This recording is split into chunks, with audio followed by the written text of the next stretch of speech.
Welcome back everybody to Hayes Tech.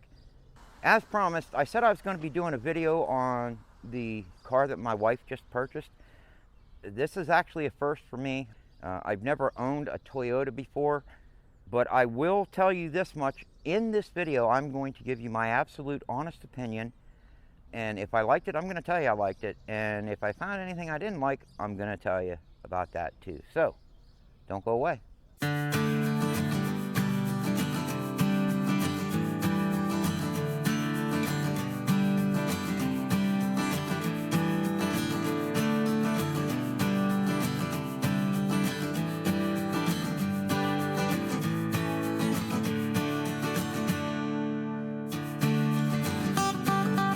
All right, again, in this video, I'm going to try to keep this as simple as possible. We're going to use one camera. It's going to be my Panasonic video camera, and try to make this as simple as possible. Again, this is a 2014 Toyota Camry, and this is also the one with the V6. So the first thing I'm going to do, I'm going to pop the hood and let you guys see what the engine looks like in this thing. So, come on, there we go. All right, so hopefully, we're going to go ahead and spin this over here like this, and then I will crop in so you guys can see it, because I'm not going to mess with the zoom on this. But this is Toyota's V6. This is a 3.4 liter.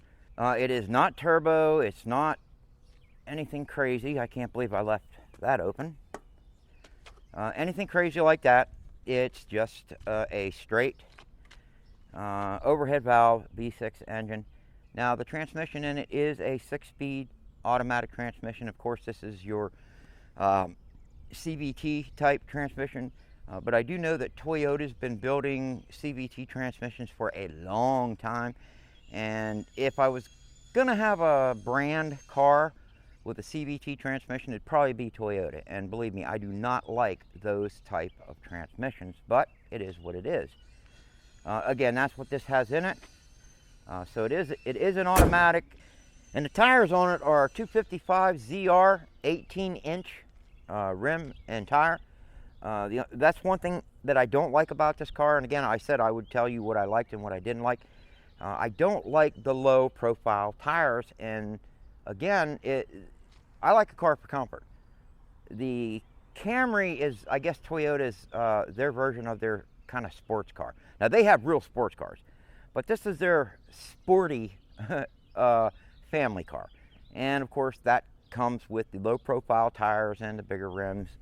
Honestly, if they would have thrown some 15-inch or 16-inch rims on it with some nice 185s or, you know, something like that on it, your standard tires that you normally run on a car, that would have been great in my opinion. Again, opinions are like buttholes, everybody's got one. Again, why did we go with a 2014 and why didn't we just buy a brand new car? I want to get this all out of the way. The reason is because, in my opinion, all the cars that were built during and after the whatever, I can't say because YouTube will demonetize me for saying it, but when a whole bunch of people got sick around the world, I think that quality of newer cars have gone downhill dramatically. I've heard horror stories from people who have purchased new cars from 2020 and up that were just terrible. And I know they're getting a little better, but you know, for my wife and I, especially with me being disabled, and now my wife just got, her back is messed up and she's not working now, we had to be careful about how we were spending our money. So we found this, which is a used one, of course, 2014, that only had 28,000 miles on it when we purchased it. It was a one-owner car. The person had it. He had a couple fender benders in it. She did. Actually, she did. They had a couple fender benders in it. They were all taken care of. And the car does have some door nicks from people opening their doors on it and stuff. It is what it is. Again, it's a used car. We got a heck of a deal on it. If I'm not mistaken, I think we paid right around $12,000 for the car. So, you know, with 28,000 miles on it, and this thing runs like a brand new car. And it basically is. We're breaking it in. So what I'm going to do is I'm just going to take you around the car and let you guys see it. And I'll probably take this off of its mount.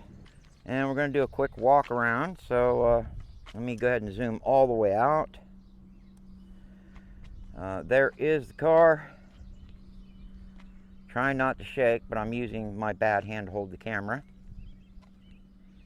And my good hand to hold my cane. And this is not a good day to video cars, especially with the direct sunlight. And we just had a bunch of rain too, so you guys are going to have to excuse that.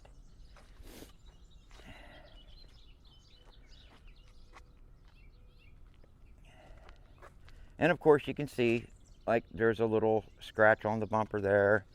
You're going to see a ding in the door over here. Again, we saw all of the dings, and you know, we knew all about it. Again, that was what helped us determine, you know, what we were willing to pay for it. It's got some scuffs on the in front of the rear tire there, and of course there is a deep dent type scratch on the door. We're going to use a paint pen on that for now, and then hopefully when we get things straightened out next year, we're actually going to get that fixed. But there you go. What I'll do now is I will take you in and show you the interior of it.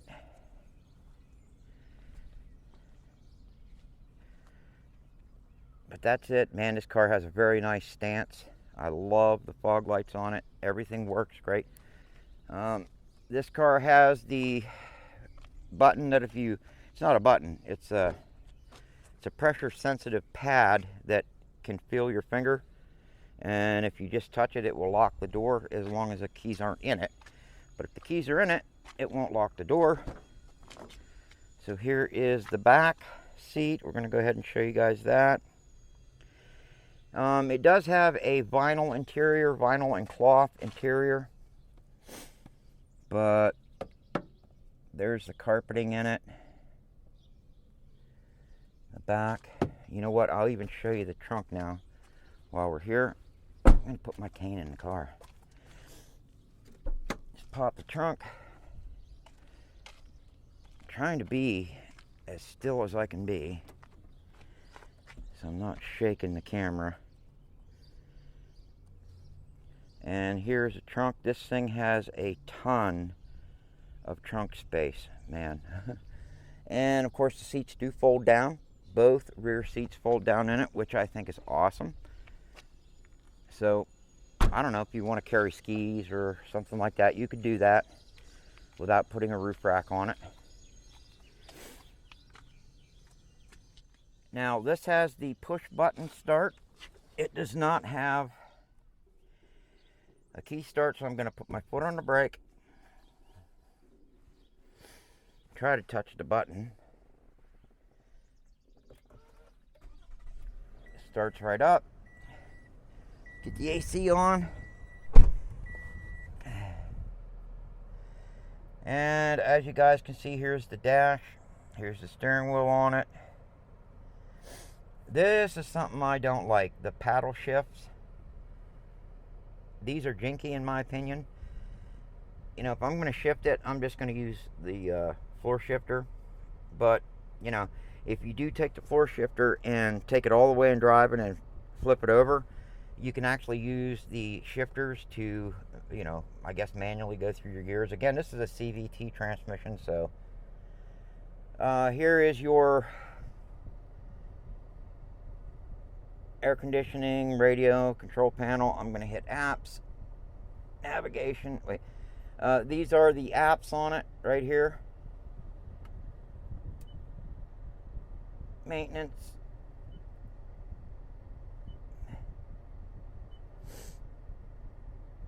I usually have the navigation app up.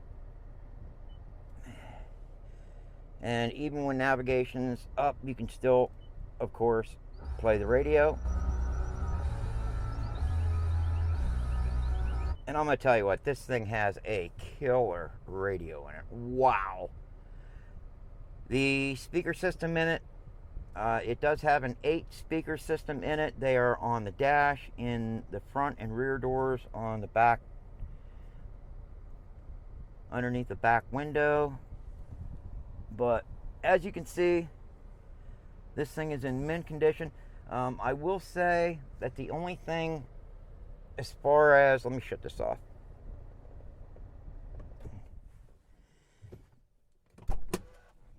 The only thing that is bad in the interior, and I'm going to show you that right now, is there are some spots on the seat.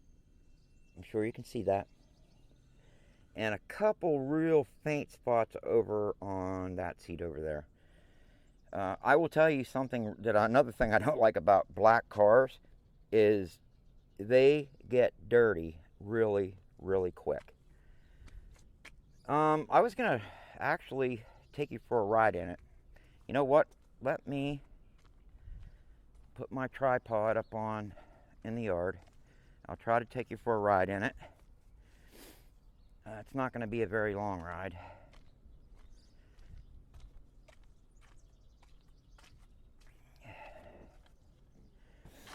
Again, we'll get in it. Of course, every time I get in and out of it, I drag dirt in. Foot on the brake. Hit the start button. And put it in drive. So I'm not going to do any shifting. Whoops. Take the emergency brake off.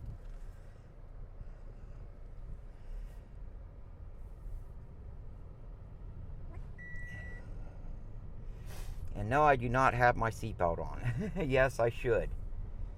But I'm not going to go for a really long ride. We're only going to go basically around the block. Let you guys, you know, basically hear the car. Although you're not going to hear much. This thing is really, really quiet. So, what do we think about it? Well, I'm going to tell you what. My wife loves it. This is her all-time favorite car. Easy, easy.